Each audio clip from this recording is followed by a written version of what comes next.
Most folks think of pocket pistols as backup guns, little belly blasters you slip into a coat when no one's looking. What they don't picture is a financial chart going up and to the right. But in 2025, that's exactly what's happening. Some of these tiny sidearms are outpacing stocks, crypto, and maybe even your savings account. I'm not talking about full-size service pistols or flashy race guns. I'm talking about the little fellas that once rode in a gambler's vest, a detective's ankle holster, or tucked under grandpa's pillow.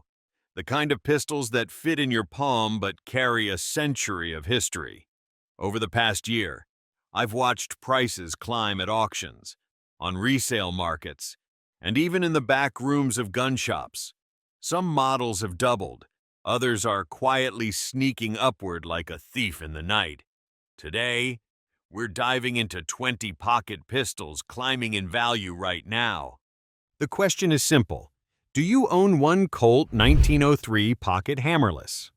I start with this one because it is the archetype collectors mean when they say pocket pistol, and its price movement tells you a lot about the market in 2025. Built on Browning geometry, it was offered in .32 ACP and later in .380 ACP with a fixed barrel and a slide that runs on rails in a way that still feels slick to the touch.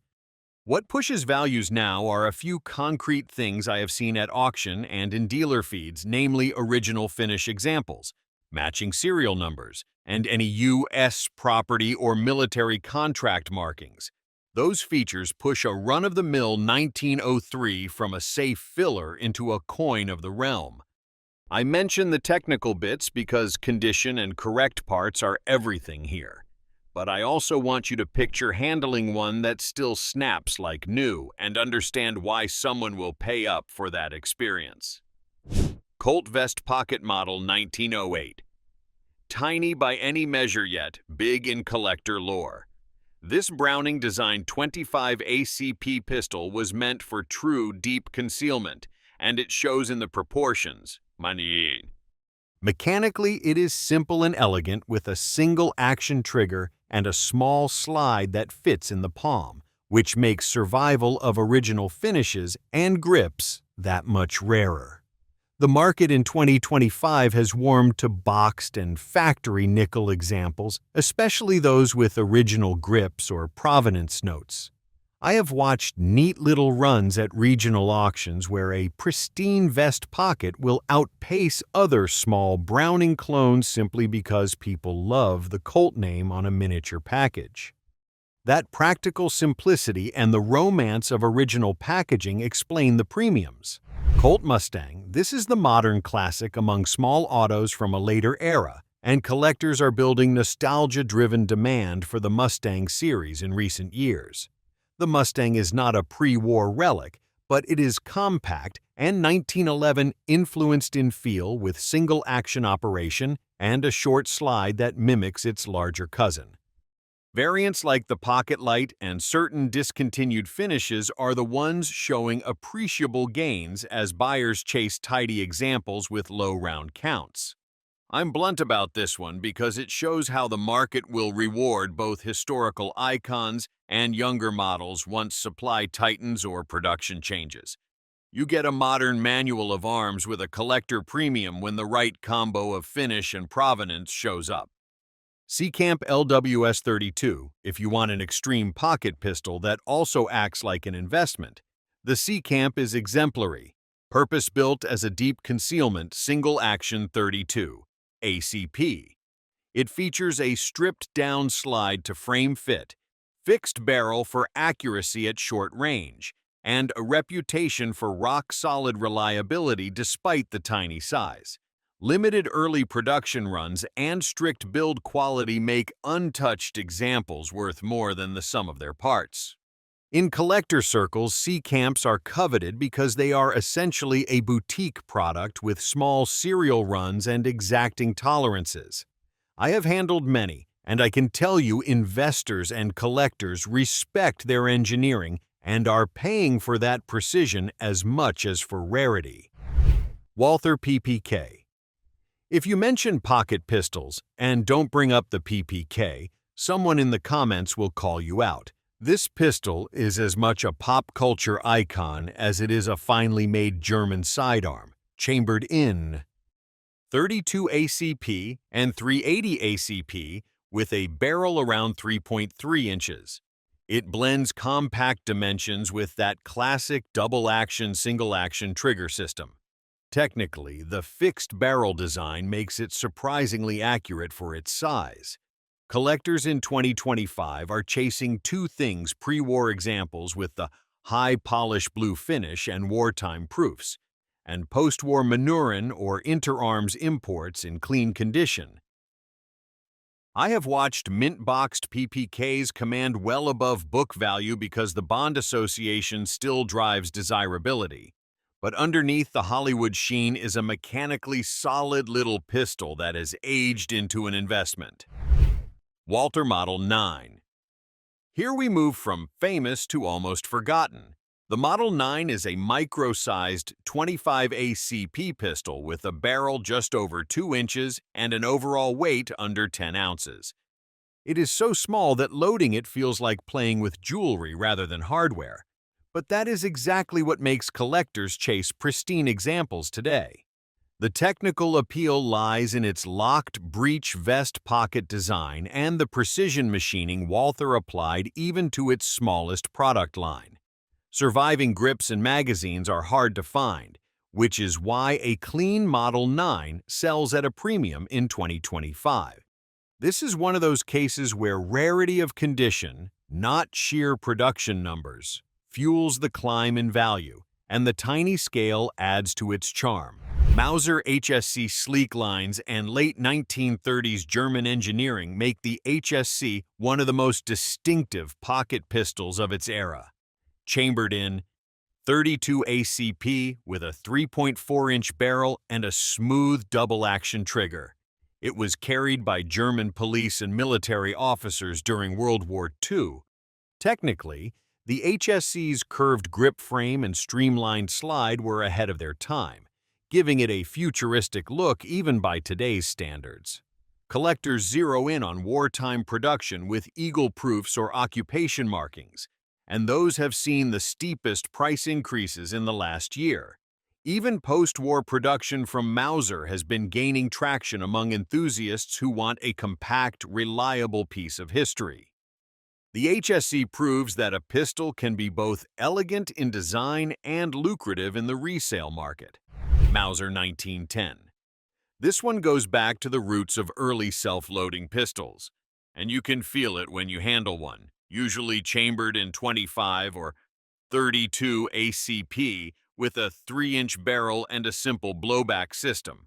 It is mechanically straightforward but historically important. The 1910 represented Mauser's effort to give the civilian market a concealable semi-auto before the HSC came along decades later. What drives up value today is not just age, but originality. Intact grips, correct magazines, and unaltered finishes are getting harder to locate. At shows in 2025, I've seen collectors bypass newer compacts just to secure a clean 1910, and the hammer price often surprises the uninitiated. Its small size makes it a true pocket pistol, and its historical standing keeps the market moving upward. FN 1910. I put the FN 1910 near the top of my list because it marries origin story weight with practical pocket pistol engineering in a way that collectors respect. Mechanically, it is a simple blowback design offered in 32 and 380 calibers, with a compact frame and a fixed barrel that helps accuracy at short ranges. What seals its collectible status in 2025 is provenance and condition, not hype. Original finish examples, matching serial components, and documented factory history push prices higher at auction. I have seen private sales and completed listings where unrestored FN 1910s outperformed later copies because buyers prize authenticity and the Browning lineage. When you handle one, you sense the sober Belgian build quality and understand why someone will pay a premium for a model that sits at the crossroads of history and function. Effin' Baby Browning. The Baby Browning is small enough to make modern micro-pistols blush and refined enough to make a collector grin. Designed in 25 ACP with a slim profile and a locked breech style that Browning refinements made reliable. It was intended to be carried every day without fuss. In 2025, engraved and early production examples have become trophy pieces at gun shows because original finishes and factory grips are vanishing. I have watched a few boxed Baby Brownings hammer for sums that would embarrass some service pistols. And the explanation is straightforward. Collectors value the combination of top-notch fit and finish plus rarity. It is an object lesson in how elegance and tiny scale translate directly into market demand. Bauer Automatic. The Bauer Automatic is not flashy, but it tells a nice story about supply-demand dynamics for pocket pistols. This American-made take on the Baby Browning concept uses quality stainless construction, small, simple controls, and a reliable tip, up or slide design depending on variant, which makes it an appealing pocket carry piece. Its market arc has been quietly steady, and lately it is showing upward movement because 70s-made examples in near mint condition are getting harder to find. I handle a fair number of these at shows, and dealers often point out that a complete box and paperwork for a Bauer will nudge price into the sweet spot for collectors who want something rarer than a common post-war import, but not as expensive as a pre-war European classic. Savage Model 1907. The Savage 1907 earns attention because it was marketed as the high-capacity compact of its day, and it still feels unusual when you pick one up. It was offered in .32 and .380 calibers with a double-stack magazine that for the era was bold, and the ergonomics were made to be compact without sacrificing a decent grip. In 2025, original military contract variants and well-provenanced examples are the ones appreciated the most, especially where paperwork ties them to a service history. I have seen auction results where a correctly marked Savage 1907 outperformed cleaner but less documented peers because collectors care about story as much as condition. It is a reminder that innovation and provenance together make a small pistol worth more than the sum of its parts. Ortke's Pocket Pistol. When you hold an Ortke's, you are holding a piece of industrial Europe that was built to be useful and then quietly charming over the decades, and collectors in 2025 are finally paying attention. Mechanically, it is simple blowback architecture and typically chambered in 25 or 32 ACP with a barrel length that keeps it squarely in the pocket pistol category. What sets it apart is the utilitarian stamped slide and the sometimes quirky grip safety or external safety combinations depending on year and importer. Those little details matter because correct safeties and original magazines are the difference between a curious flea market find and a hammer price that surprises seasoned buyers. I have seen examples with untouched finish and matching parts get a premium at regional auctions. And the explanation is practical, as much as romantic collectors want a true survivor that still works and still looks like the day it left the factory. Dreyse Model 1907. The Dreyse 1907 carries with it the weight of early semi-auto development, and that historical cachet is translating into dollars now that collectors are hunting origins. Technically, the gun is a blowback pocket pistol, most often in .32 ACP with a short barrel and compact frame intended for civilian carry a century ago. What drives collector interest in 2025 beyond the age is the presence of original holsters and service provenance, because many Dreyse pistols that survive were removed from service and reworked. An unrestored Dreyse with correct grips and factory bluing tells a story and buyers pay for authenticity. I have handled a few where the patina was uniform and the bore remained clean, And in those cases, bidders leaned in hard because provenance plus mechanical integrity makes a little pistol feel like a small but uncompromising chapter of arms history. Astra Cub. The Astra Cub sits in a different lane than the ornate European pocket guns because it represents mass-market engineering from Spain that nevertheless became scarce in the U.S. supply chain, usually chambered in 22 or 25 and built with a small stamped frame. It uses a straight blowback action and a simple single-action trigger that makes it predictable to shoot at close range. The technical simplicity is part of the appeal for collectors who want a piece that represents everyday concealed carry across borders and decades. In 2025, boxed or original finish Astas get noticed because import streams slowed decades ago and condition copies are thinning. I have chatted with collectors who prize a clean Astra, not because it is pretty, but because it is honest and useful, and that authenticity has market value. Zastava P25. The Zastava P25 brings Cold War-era Eastern European styling into the pocket pistol conversation, and it is worth watching for buyers who follow imports and scarcity. Built in Yugoslavia in 25 ACP with a compact blowback design and a short fixed barrel, it is uncomplicated mechanically and solidly made for the intended market. What changed recently is availability in North American markets and the rise of interest in offbeat imports among pocket pistol aficionados. Technical elements like original sight contours and unaltered slide markings are crucial to valuation because those are the parts that prove a pistol is an original spec import rather than a domestic repair shop special. I have seen clean P25 examples listed higher than they used to fetch, and for the collector who enjoys the oddball story, this little piece of Cold War pocket hardware is becoming a quiet winner. Beretta 3032. Tomcat.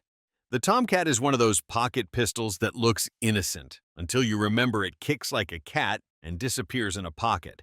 And in 2025, specific Tomcat variants are quietly appreciating because collectors value the oddities Italian designers love to build. Mechanically, it uses a tip-up barrel that makes loading chambers straightforward, and it was commonly chambered in 32 ACP with a short barrel and compact blowback layout. So, it feels familiar to anyone who knows small European autos. What pushes certain Tomcats up the price ladder now are discontinued finishes and factory-threaded or inox versions that were produced in limited numbers, plus original box and paperwork which have become rare. I have seen boxed stainless examples and early production runs fetch premiums at auction, and people who want a classy little Italian pocket carry are willing to pay for Tomcats that check every originality box. Beretta 950 Jetfire. The Jetfire family is pure Italian pocket pistol poetry, and it has an aesthetic that translates to collector appetite better than many modern microguns. It is a tip-up design most commonly in 22 short or 25 ACP, which makes it mechanically charming rather than mechanically complicated, with simple blowback operation and a tiny frame that feels like a jewelry piece in the hand. In recent years, Jetfires with original finishes and matching grips have climbed in value because imports slowed down and because the Jetfire was built with a style and fit that collectors admire. I have handled mint Jetfires with original boxes and paperwork that sold surprisingly high. And for viewers who like design and nostalgia, the Jetfire is a classic example of form meeting small-scale function. Smith & Wesson Model 61 Escort. The Escort is an example of how a troubled production history can turn into collectible demand decades later. And for the right example, it is now a target for pocket pistol hunters. It was engineered in the 1970s as a tiny 22 LR semi-auto with a tubular magazine and small stamped components, which led to notorious reliability problems that prompted service campaigns of the era. Technically, it is simple but finicky, and that reputation is part of its story, because boxed and unfired escort pistols are rare and therefore valuable to collectors who want mint-condition oddities. I have seen boxed escorts and low round count examples move markedly higher in resale listings, and the irony that a once maligned pocket gun now draws premium attention is not lost on anyone who follows the market. North American Arms Mini Revolver. The NAA Mini Revolver line is a modern pocket revolver success story where limited runs and special editions created real collector demand almost by design, and prices for certain commemorative or plated versions have climbed sharply. These are tiny 5-shot single-action revolvers usually chambered in .22, long rifle or .22 Magnum, and they are all stainless with simple solid frame construction, short barrels, and very small cylinders which make them unmistakably pocket-sized. Technical simplicity meets boutique manufacturing because NAA historically produced small batches and frequent special finishes which collectors now chase on the secondary market. I have watched limited serial numbered sets and engraved editions bring strong bids at online auctions and facing one in hand. You understand why tiny revolvers with provenance command respect and rising prices. So there you have it. 20 pocket pistols that aren't just tools of self-defense or historical curiosities, but genuine investments climbing the charts in 2025. Some are famous, some are forgotten gems, and a few are quirky oddballs that only make sense once you hold them. What they all share is the ability to slip into a pocket and sneak their way into the collector market with prices that keep edging higher. If you already own one, you're sitting on more than just steel and wood. And if you don't, well, what's stopping you?